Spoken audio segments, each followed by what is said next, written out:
오늘 말씀은 하늘로부터냐 사람으로부터냐 라는 제목으로 우리가 말씀을 묵상하겠습니다. 지난주에 예수님께서 마지막으로 예루살렘 성에 입성하셨다라고 말씀을 드렸습니다. 입성하실 때에 사람들로부터 대대적인 환영을 받고 입성을 하셨고, 또 입성하신 다음에 성전에 들어가셔서 보니까 사람들이 성전을 장사판으로 만들어 놓고 장사하는 걸 보면서 성전을 정화하신 사건이 있었습니다. 그리고 또 무화과 나무를 저주하여서 무화과 나무가 그냥 말라 죽는 그런 일들이 이렇게 있었습니다. 그리고 나서 다시 예수님께서 성전에 들어가셨어요. 그게 오늘의 말씀입니다. 다시 들어가셔서 가르치셨다 그렇게 말씀하고, 오늘 시작 그렇게 합니다. 가르치시니, 성전에 들어가서 가르치셨다라고 있어요. 가르치시니까 백성의 장로들하고 대제사장이, 두 사람들이 종교 지도자들이죠. 이 지도자들이, 종교 지도자들이 예수님께 와서 이런 질문합니다. 무슨 권위로 이런 일을 하느냐? 누가 이런 권위를 줬느냐? 권위 문제에 대한 질문을 해요. 예수님의 권위에 대해서 물어보면서 네가 무슨 권위로 그런 일을 하느냐라고 그렇게 물어봅니다. 여러분, 권위가 사전 보면 이런 뜻입니다. 국어사전 보면서 성경을 보는데 필요한 어휘는 네이버 딕셔너리가 있는 네이버 사전 보면은 국어 사전이 있어요. 거기에서 보면 이랬어요. 남을 지휘하거나 통솔하여 따르게 하는 힘을 권위라고 해요. 힘. 사람들을 따르게 하는 힘. 어떤 일을 하는 힘. 그걸 권위라고 이야기를 하더라고요. 해석을 보니까. 그러니까 네가 무슨 힘으로 누구에게 그 힘을 위탁받아서 지금 그와 같은 일을 하느냐. 이 사람들이 이제 포인트로 잡는 게 뭐냐면 이런 일이에요. 이런 일. 이 일을 네가 무슨 권위로, 이런 일은 앞에서 한 거죠. 세 가지예요. 앞에서 세 가지 뭐였냐면은, 첫째는 낙이 타고 사람들의 환영받으면서 예루살렘에 입성한 일. 이게 당신이 무슨 권위로 그런 행사를 하느냐 이거죠. 누구로부터 그런 힘을 받아가지고, 누구로부터 그런 그 권위를 받아가지고 그렇게 하느냐. 두 번째는 성전을 정화한 거예요. 성전 정화하신 거. 내 집은 기도하는 집이다 라고 말씀하시면서 거기 장사하는 사람들을 다 쫓아내셨잖아요. 그것도 무슨 권위로 네가 그런 일을 하느냐 이거죠. 그리고 세 번째는 맹인과 저는 자를 고쳐주셨는데, 그런 기적을 행하시는 게 당신 무슨 권위로 그런 일을 하느냐 하면서 예루살렘 입성하신 이후로 예수님께서 하신 일에 대해서 다 따져 물었어요. 근데 이 사람들이 누구냐면 종교 지도자들이에요. 대제사장과 서기관, 또 바리새인, 그리고 또 장로들, 백성의 종교적인 지도자들이 다 예수님에게 그런 질문을 한 거예요. 우리가 권위를 주지 않았는데, 우리도 권위가 있지만 그렇게 하지 않는데 당신은 무슨 권위로 그런 일을 하느냐라고 그렇게 지금 예수님께 따져 묻는 거예요. 따져 묻는 거예요. 신앙생활을 하는 것은 우리가 예수님을 믿는 거다 그렇게 표현을 하죠. 예수님을 믿는 것을 우리 신앙생활 하는 거라고 말하죠. 그런데 신앙생활 하면서, 신앙생활은 정말 중요한 게 뭐냐면 예수님의 권위, 하나님의 권위를 인정하느냐 인정하지 않느냐, 이게 참 중요해요. 내가 믿음 생활하는데 내 생활 속에서 내가 예수님의 권위를 인정할까 안 할까 한번 테스트를 해보세요. 권위라고 하는 말은 사전적으로는 제가 어떤 지휘하거나 통솔하는 힘을 권위라고 했는데, 사실은 문맥상으로 볼 때는 이제 이 권위가 뭔지를 우리는 이제 문맥상에서 해석을 하게 됩니다. 뭐냐면 이제 예수님이 질문을 하신 게 있어요. 이 사람들에게 질문을 했어요. 오히려 내가 너 질문을 하마. 그러면 너희들이 대답을 하면 나도 대답을 하겠다라고 하면서 세례 요한의 세례가 어디로부터 왔느냐 물어봤어요. 하늘로부터냐 사람으로부터냐 물어봤어요. 권위를 인정한다고 하는 것은 하늘로부터 오신 분이시다라는 것을 받아들이는 거거든요. 저분은 하나님이시다. 이걸 인정하는 것이 이것이 바로 권위를 인정하는 것인데 이제 이 사람들이 딜레마에 빠졌어요. 하늘로부터다 하면은 무슨 일이 있어요? 왜 안 믿느냐? 믿지 않았던 게 모순이 생기는 거예요. 세례 요한의 세례에 대해서. 사람으로부터라 하면은 이 사람을 선지자로 사람들이 여기게 인정하게 되는. 그러면 이분은 대단한 분이네 하고 사람들이 따르게 되니까 이렇게도 대답 못하고 저렇게도 대답 못하는 딜레마에 빠진 거예요. 그래서 한 일이 뭐냐?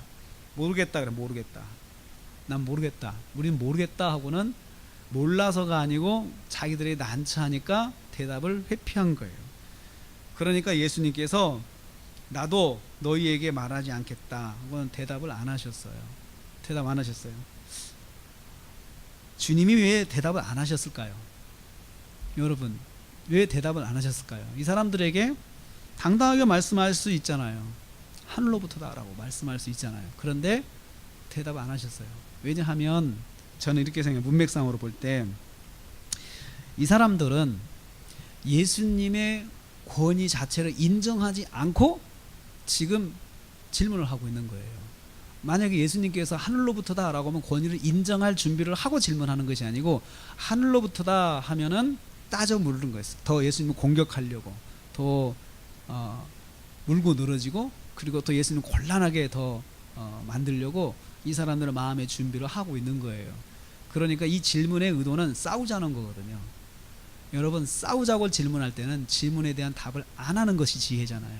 싸우자고. 그 대답하자마자 더 마치 타는 불에다가 휘발유를 붓는 것처럼 활활 더 타오를 수 있는 불쏘시개 역할을 할 수 있는 그런 그 질문을 이 사람들이 한 거예요 지금. 그러니까 예수님께서 하지 않으시는 거예요. 대답을 하지 않고 너희들이 한번 대답해봐라 라고 대답을 유도하시면서 그 사람들이 뒤에 예수님께 더 따져 물을 수 있는 것들을 하지 않는 거예요. 그래서 예수님께서 저는 이것을 보면서 이런 생각을 해봐요. 이 사람들이 따져 물을 때 예수님께서 이 사람들을 징계하실 수도, 벌을 줄 수 있어요. 저주를 줄 수도 있어요. 감히 나한테 따지는가? 너희들이 나에게 감히 따질 수가 있냐? 너희들은 종교 지도자인데 너희들이 어떻게 이렇게 따질 수가 있냐 하면서 징계할 수 있죠. 근데 예수님의 그런 그 행적을 보면은 절대로 자기가 하나님의 권세를 가지고 있지만 그 하나님의 권세를 그냥 아무 때나 자기의 어떤 그 자존감을 세우기 위해서 자기의 어떤 그 위치를 세우기 위해서 함부로 사용하지 않으세요. 함부로 사용하지 않으세요. 우리는 어떤 내가 능력이 있고 내가 어떤 위치가 있으면 내 자존감을 지키기 위해서 내 위치와 능력을 사용할 수 있거든요. 사용할 수 있거든요. 그런데 예수님께서는 그렇게 하지 않으세요. 당돌하게 따져 묻는 사람들에 대해서 예수님께서 지혜롭게 그 사람들에게 대처를 하시는 거예요. 그러면서 이 사람들하고 갈등할 수 있는 것들을 자꾸 줄여가시는 거예요. 믿음 생활을 한다는 건 내가 예수님을 믿는다고 하는 것이 뭔가를 한번 가만히 생각해 봐요. 예수 믿는다고 하는 것이 내가 예수님의 제자다, 난 예수 믿는다고 하는 것이 길거리에 구부러 앉아서 막 기도하고 그냥 말해서 할렐루야 막 많이 나오고 이것이 예수를 잘 믿는 걸까요? 물론 그것도 여러분 쉬운 일 아니에요. 사람들 있는 자리에서 할렐루야 외치고 또 막 기도하고 하는 거 쉽지 않아요. 어디 식당 가서 밥 먹을 때 여러분 대표 기도하고 단체 기도하는 거 쉽지 않습니다. 저 월요일 날마다 용산에 국제 결혼하신 분들이 와서 성경 공부하는데 꼭 점심을 같이 먹어요. 근데 꼭 식당에 가면은 이분들은 단체 기도를 해야 돼요. 손잡고 기도를 해요. 식당에서 이렇게. 여러분 한국 사람도 안 하잖아요.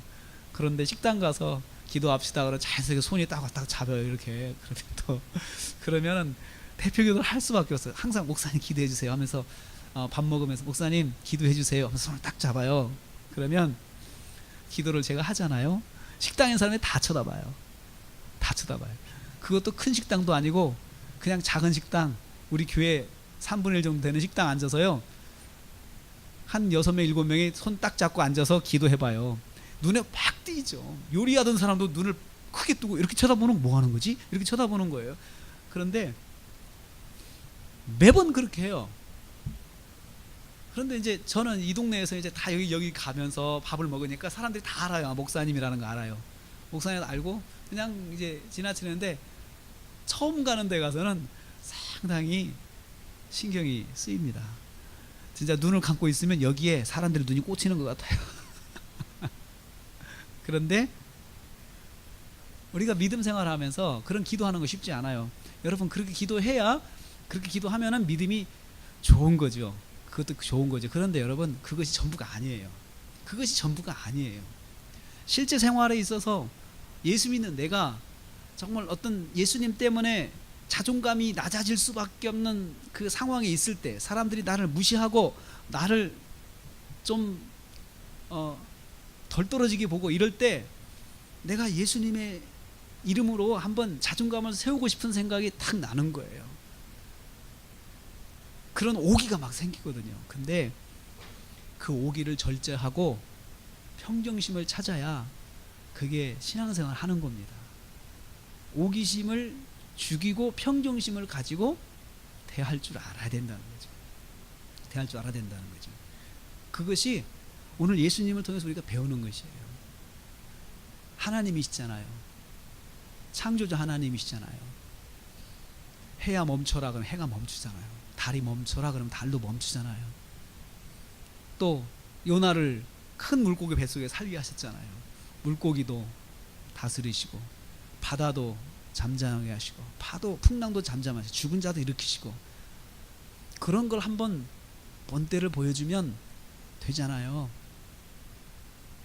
이 사람들 말문이 딱 막히게 만들 수 있잖아요. 그런 기적을 통해서. 근데 그렇게 안 하시더라고요. 안 하시면서 오히려 그 사람들한테 조곤조곤 대화를 하시는 거예요.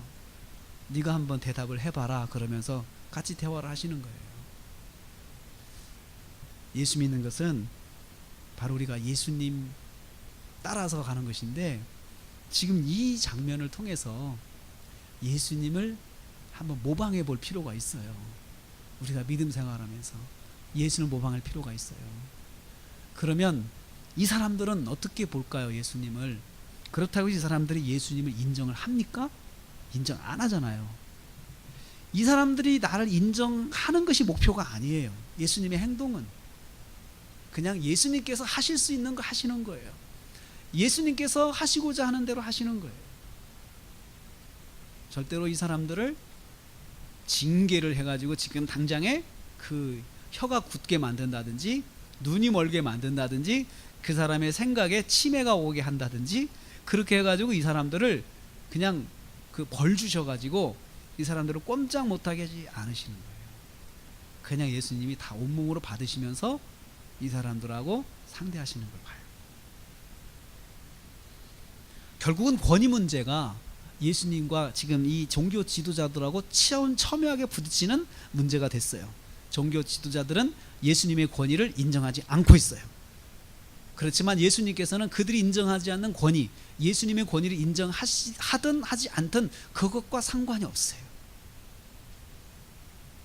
하나님의 뜻대로, 하나님의 계획대로 지금 행동을 하고 계신 거예요.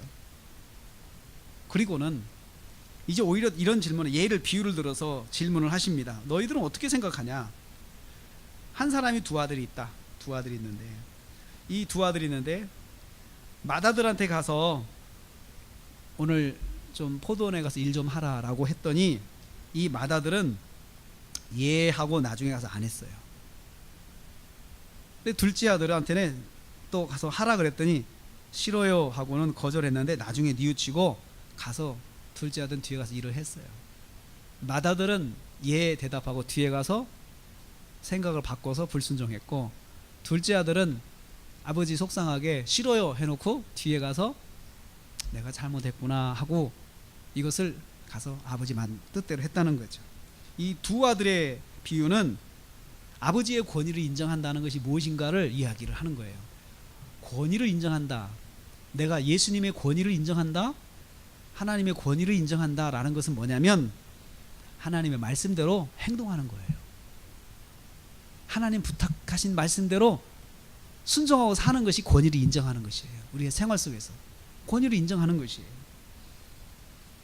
그러면서 질문했어요. 그럼 누가 이 둘 중에 누가 아버지의 뜻대로 했냐라고 했어요. 둘 중에 누가 대답해봐라. 그러니까 대답합니다. 둘째입니다. 둘째. 다 둘째라고 그러죠. 둘째. 비록 둘째가 싫어요 했지만 나중에 자기가 뉘우치고 가서 아버지 뜻대로 행동한 것이 그게 아버지의 권위를 인정한 거라. 과정상 처음엔 싫다고 했지만 뒤에 가서 뉘우치고 아버지의 뜻대로 행동을 하는 것이 그것이 그래도 권위를 인정하는 것이다. 근데 앞에서 예 해놓고 뒤에 가서 뒤집어서 자기 뜻대로 행하는 것은 아버지를 무시하는 것이다. 권위를 인정하지 않는 것이다 라고 비유로 말씀하셨어요. 그러면서 이렇게 말씀하셨어요. 이 사람들이 지금 종교 지도자들인데 이 사람들은 요한의 도를 믿지도 않고 또 거절을 했어요. 요한이 한 것도 거절했고 예수님이 하신 말씀도 거절했고 다 거절을 했어요. 그런데 이 사람들의 위치가 뭐예요? 종교 지도자예요. 종교 지도자가 된다는 것은 먼저 자기 삶에 예하고 시작한 사람이에요. 예하고 시작한 사람이에요. 그런데 하나님의 말씀이 하나씩 그들에게 올 때마다 그 하나님의 말씀을 거절하는 거예요. 요한도 받아들이지 아니하고. 근데 이런 사람은 하나님 나라에 못 들어간다는 거예요. 못 들어간다. 그러면서 차라리 세리와 창녀들은 세리는 그 당시 욕을 많이 먹었어요. 사기꾼, 도둑놈, 매국노 욕을 많이 먹고 살았어요. 그리고 그렇게 살았죠. 살면서 자기 동족들을 등쳐먹어서 세금 왕창 거두고 자기 목도 채우고 로마에 이렇게 상납도 하고 그렇게 하면서 이 중간 역할을 하면서 부를 많이 착취했던 사람이에요. 그래서 세리는 유대인들이 재수 없는 사람이에요. 아침에 일어나서 세리 만나면은 재수가 하루 종일 없다 그렇게 말할 정도로 사람들이 싫어했어요. 그랬던 사람들이 나중에 뉘우치고 예수님을 믿었어요. 세리 마태가 예수님 믿었어요. 이런 사람들이 오히려 그렇게 삶은 시작했지만 하나님께 돌아와서 하나님 믿는 사람들이 있었어요. 창녀들도 그래요. 창녀들도 예수님을 따랐던 제자들 중에 사람들 중에서 창녀들이 있었어요. 창녀들이 막달라 마리아 같은 사람, 또 저기 사마리아에 있는 그 여자 같은 사람, 이 사람 남편이 5명이었는데 결국 예수님 믿었어요. 그렇게 예수님 믿고 말씀대로 살아갔어요. 근데 너희는 이것을 보고도 끝내 뉘우쳐 믿지 아니했다. 믿지 않는 것이 이것이 권위를 인정하지 않는 것이에요. 반대로 믿는 것이 권위를 인정하는 것이에요. 믿는 것이 믿고 그냥 개념상 믿고 따르는 것이 아니고 순종하며 사는 것을 말하는 거예요.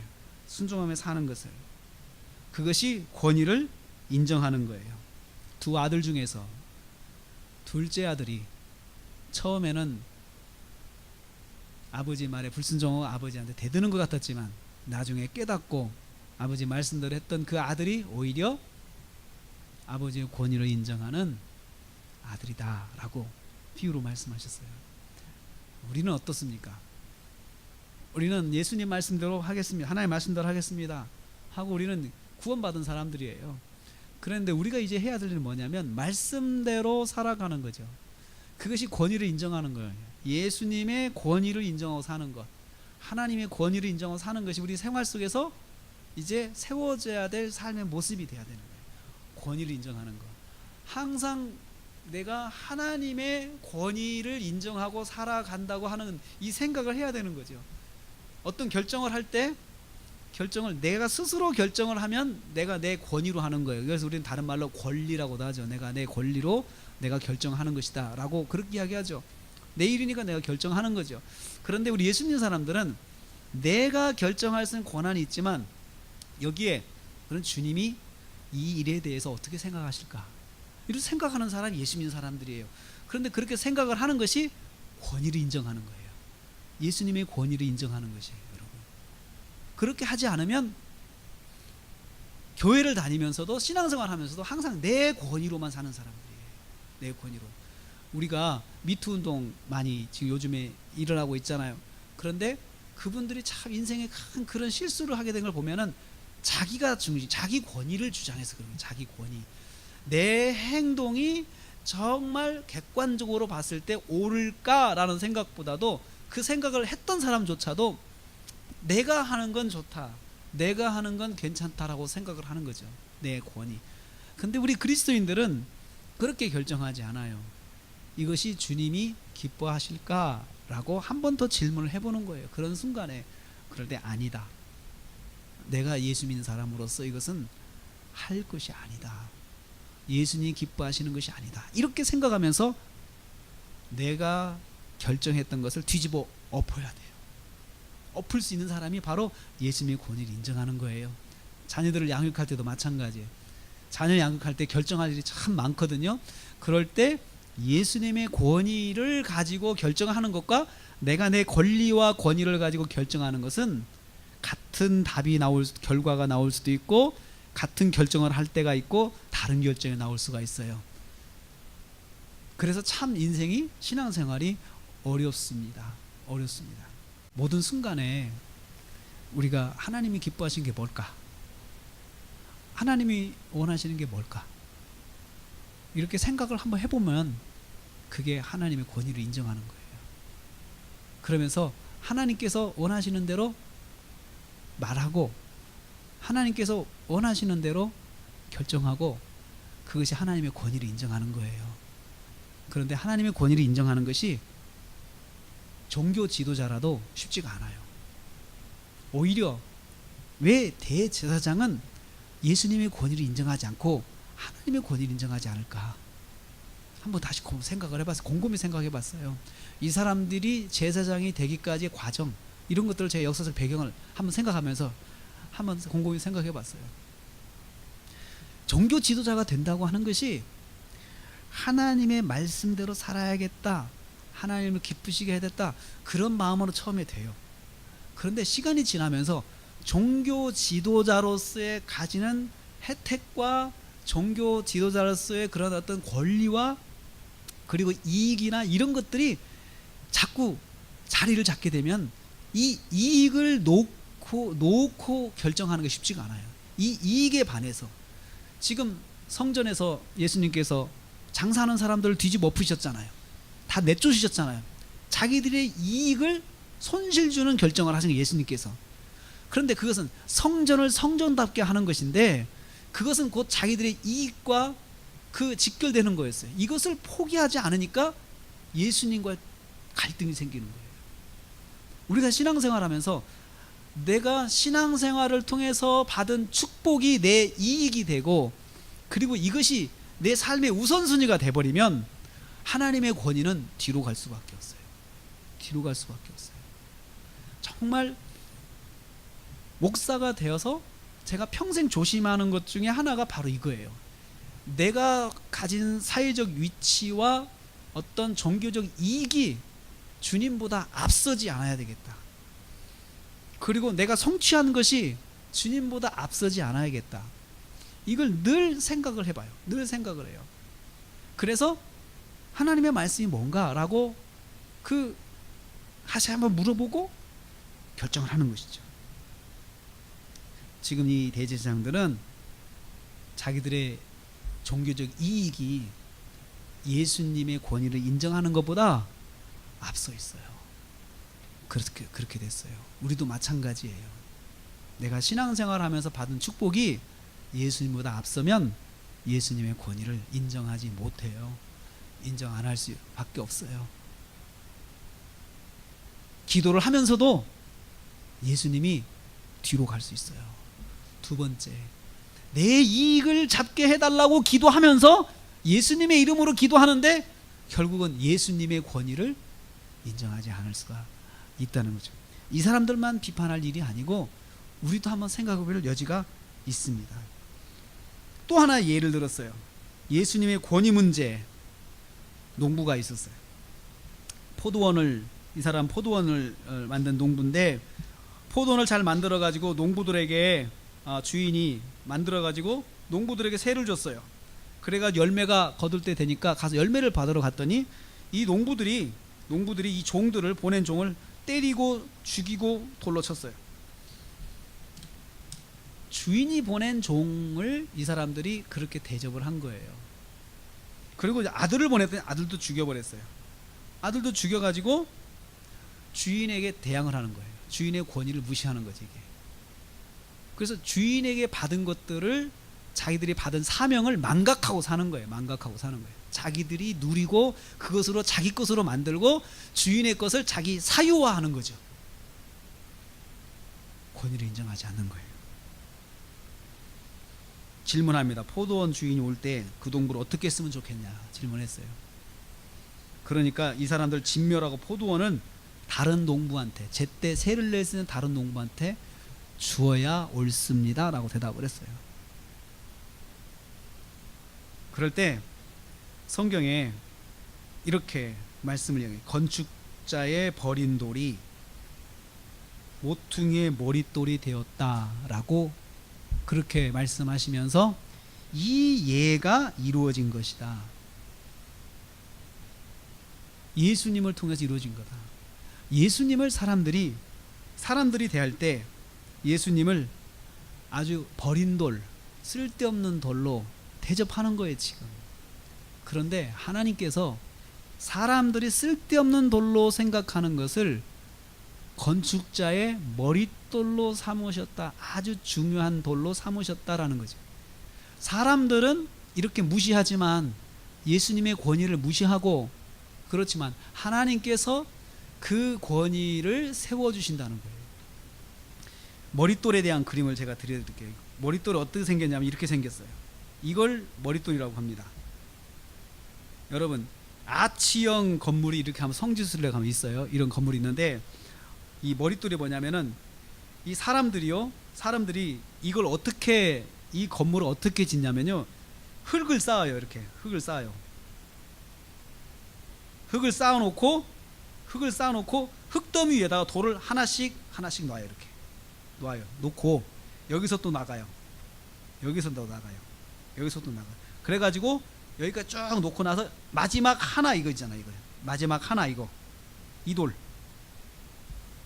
돌을 하나 딱 놓으면 어떻게 되겠어요? 쐐기처럼 딱 들어가서 그렇게 해놓으면 나중에 흙을 다 없애요.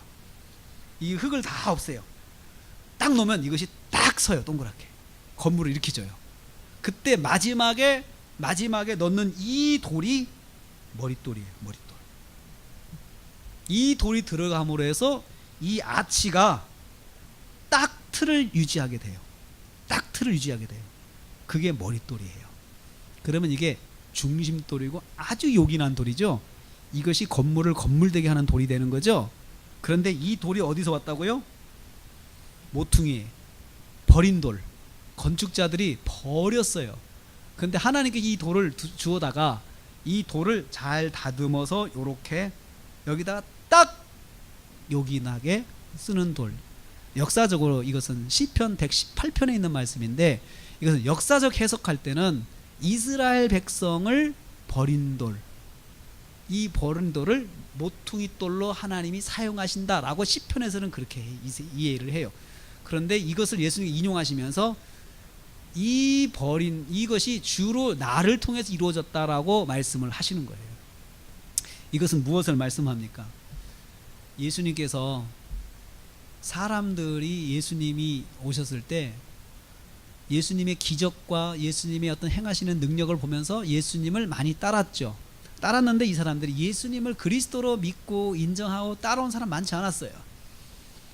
오히려 예수님 십자가 못 박히실 때에 나중에 예수님을 부인하고 예수님을 버리고 사람을 못 박으라 하고 이런 사람들이 있어요. 버렸어요. 예수님을 다 버렸어요. 그런데 하나님께서 예수님을 정말로 중요한 돌로 구원을 위한 중요하신 그런 돌로 사용하셨다는 거예요. 이것은 우리에게도 뭘 말하냐면 우리가 믿음 생활할 때 예수님의 권위를 인정하고 살면 예수님의 권위를 인정하고 살면 사람들로부터는 충돌이 일어날 수 있어요. 그리고 사람들이 인정하지 않을 수 있어요. 사람들이 뭐야 그러면서 좀 무시할 수도 있어요. 그렇더라도 내 삶에서 어떤 결정과 어떤 일에 대해서 주님의 말씀대로 주님을 믿고 말씀대로 순종할 줄 알아야 그게 주님의 권위를 인정하는 거예요. 그러면 그 내가 예수님의 권위를 인정하고 산다고 하면 사람들은 내가 인정하는 예수님의 권위를 따라와서 인정해 주는 건 절대 아니에요. 나를 보면서 그렇게 해 주는 사람도 있지만 오히려 그걸 보면서 더 예수님을 대적하는 사람들이 있어요. 여러분, 이 사람들은 오히려 바리새인들은 어떻게 했냐? 예수님을 잡고자 했어요. 예수님께서 그렇게 말씀하시고 하나님의 권위에 대해서 말씀할 때 오히려 더 잡으려고 했어요. 결론적으로는 더 잡으려고 했고 예수님을 더 핍박하려고 했어요. 내가 예수님의 권위를 인정하는 삶은 우리가 예수님의 권위를 통해서 어떤 유익을 얻고 그 당장의 어떤 효과를 보고 그것이 있기 때문에 권위를 인정하라는 것이 아니에요. 본질적으로 우리가 주님의 은혜로, 십자가의 은혜로 내가 구원을 받았고 나는 하나님의 자녀고 나는 하나님의 택함받은 하나님의 자녀라고 하는 데서 예수님의 권위, 하나님의 권위를 인정하고 살아야 되는 것이죠. 그렇게 살면 하나님께서 이런 자리가 되게 만들어 주신다는 거예요. 나중에 이런 자리로 하나님이 만들어 주신, 이런 자리로 나중에 하나님이 그렇게 해주신다. 결국 하나님이 이렇게 세워주시니까 우리가 하나님의 권위를 인정하고 하나님의 말씀대로 살아가는 것을 결단하자. 그것이 오늘의 말씀입니다. 하나님의 말씀대로 살아갈 줄 알아야 하나님의 권위를 인정하고 사는 것입니다. 하나님의 권위, 그것을 인정할 줄 알아야 우리가 믿음이 바로 가요. 하나님의 권위를 인정할 줄 알아야 성경을 볼 때 한마디 한마디가 내게 주시는 말씀이 돼요. 나하고 상관 있는 말씀이 돼요. 왜요? 내가 믿는 하나님이 하시는 말씀이, 주신 말씀이에요. 그래서 내가 예수님의 말씀, 하나님의 말씀을 보면서 그 말씀이 내 말씀이 될 수가 있는 거예요. 그 출발점이 권위를 인정하는 거예요. 권위를 인정하는 것은 말로만 하는 것이 아니고 말씀대로 행동하는 것이에요. 열매를 맺는 거예요. 나중에 주인이 열매를 거둔다. 열매를 좀 어떻게 보려고 종을 보낸다고 했잖아요. 근데 내가 열매가 하나도 없어요. 그러면 이 사람은 주인의 권위를 인정하지 않는 거예요. 자기 마음대로 주인이 고용을 했는데 그 주인의 뜻에 맞게 일을 하지 않은 거니까요. 자기 멋대로 일한 것이죠. 사랑하는 성도님들, 오늘 주님이 이렇게 행하시는 것이 하늘로부터냐 사람으로부터냐 라고 이 사람들이 물어봤는데 예수님은 이 비유를 통해서 하늘로부터라 말씀하셨어요. 하늘로부터라고 하는 그 답을 주시면서 그것이 바로 주님의 권위를 인정하는 것이 되어야 한다. 권위를 인정하는 삶은 먼저 믿고 그 다음에 말씀대로 순종하며 열매 맺는 삶을 사는 것입니다. 저와 여러분이 또 한 주간을 지나면서 하나님의 말씀대로 순종하고 작은 결정이라도 말씀을 따라서 결정하고 말씀에 기록된 대로 결정하고 그러면 권위를 인정하는 것이에요. 변개시키지 말고 내 유익에 따라서 변화시키지 말고 그냥 말씀대로 순종하고 못했으면 주님 죄송합니다. 잘못했습니다. 이렇게 하면 또 권위를 인정하는 것이에요. 둘째 아들이 뉘우쳤다 그래서요. 뉘우치고 아버지의 말씀대로 했다라고 할 때 그것이 권위를 인정하는 거라 그랬습니다. 그렇게 주님의 권위를 인정하고 한 주간 동안 사시는 저 여러분 되시기를 주님의 이름으로 축복합니다.